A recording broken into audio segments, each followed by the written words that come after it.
Hi guys,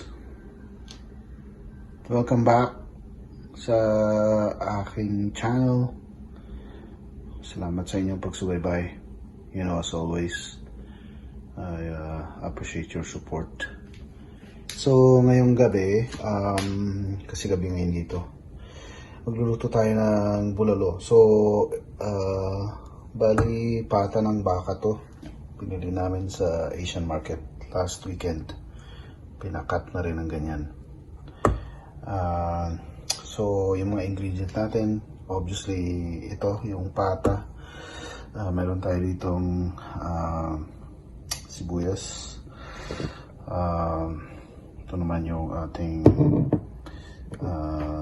peppers. Lalagyan ko siya ng rock salt. So ang unang step dito is, so mamaya pala ipapakita ko kung ano pang ibang ingredient, yung mga pampaasim and all that stuff, plus yung gulay na lalagay natin. Yung first step dito is palalambutin muna natin itong pata. At ito, kabibili ko lang itong electric na pressure cooker. Hindi ko pa na-try, ngayon ko pa lang, first time. Kabibili ko lang nung last weekend sa Walmart. Actually naka-sale to eh. So tinignan ko sa website, nasa $79. Nung pumunta ko ng Walmart, ang price tag was $109. So ngayon, buti na lang screenshot ko yung sa website, pinakita ko. So in-adjust na yung price, minat sila doon sa kung ano nakalagay sa website.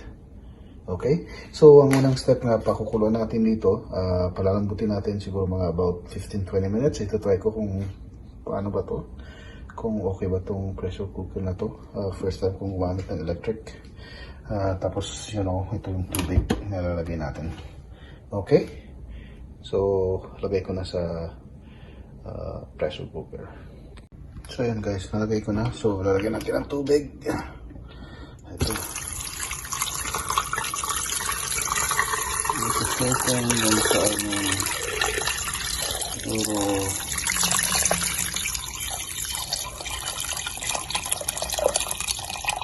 ganyan karami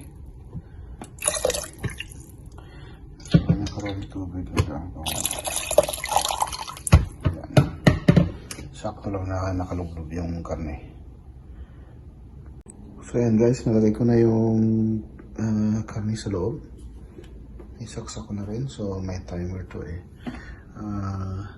So una yata, pipiliin muna natin yung meat. So yung default niya is 15 minutes, which is the minimum time. Ngayon, since na baka yan, so siguro matagal yan. Pinutin ko pa ng isa, 25 minutes. Ano ba yung isa pa?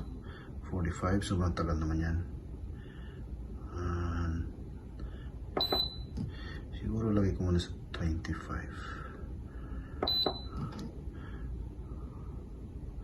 minutes. So try natin yung high. Tingnan natin kung anong, matagal masyado yan. Lagay ko muna sa 25. Okay, tingnan natin kung anong mangyari. Dagdagan ko rin ko siguro itong 30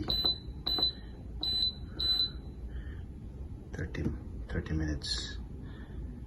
O kaya naman, pwede ko palang ilagay sa high, tapos bawasan ko yung oras.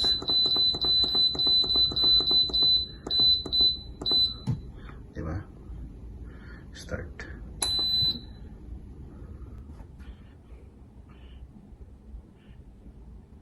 So heating pa lang yan. Mamaya pakita natin pag after 30 minutes kung nabot. Okay? So guys, ayan, matapos dun sa siguro mga isang oras, 1 hour and 15 minutes dun sa pressure cooker. So sinalin ko na dito sa isang lutuan. Ayan siya, kumukulo na ulit. Malambot na siya guys. So nilagyan ko na rin pala yan ng hindi ko na napakita kanina. Ito yung pampaasim na nilagay ko. Ayan, isang buong ganyan. Tapos nilagyan ko rin itong beef broth, yung powder, diba? Para mas lalong lumasa. Ayan, tapos ito yung lalagay kong gulay. Ayan, sitaw lang at saka green beans. Tsaka naglagay din ako ng green chili. So, gagawin ko, nahugasan ko na yan. Lalagay ko na lang dito. Diretso. Tapos siguro mga 2 minutes lang. Pagpanin natin. 2 minutes lang para hindi malanta yung gulay. Tapos hanguin ko na. Okay? So yan guys. After 2 minutes, hinango ko na at luto na ating beef bulalo. Diba? Pata ng baka. Sobrang lambot yan guys. So ayun, napaka-simpleng gawin lang. Kaya lang talagang matagal. You know, kung gusto mong malambot na malambot, medyo 2 oras yung lulutuin. At so yan lang muna ang ating ma-share ngayong araw na to. At again, maraming salamat sa mga subscribers ko na at sa mga hindi pa nakapag-subscribe. Please hit the subscribe button at saka yung notification bell para updated kayo sa mga videos ko. Okay? Alright mga kapatid, hanggang sa muli at magkita-kita tayo ulit sa susunod ko pang mga